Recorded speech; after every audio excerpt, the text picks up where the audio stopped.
Oke, assalamualaikum warahmatullahi wabarakatuh. Untuk saat ini saya berada di Laut Pantai Selatan, tepatnya di Buker dulu ya, di daerah Jember.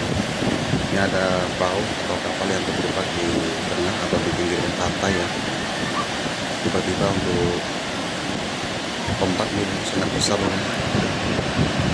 Jadi buat tentu semua yang main ke pantai atau yang sedang berlibur, tetap hati-hati ya, karena untuk cuaca hari ini cukup ekstrim. Ini nggak ada hujan tapi untuk ombak sangat besar ya. Oke, kita lihat untuk proses evakuasi untuk kapalnya untuk dipinggirkan ya. Ngamuk bro, untuk pantai selatannya ngamuk.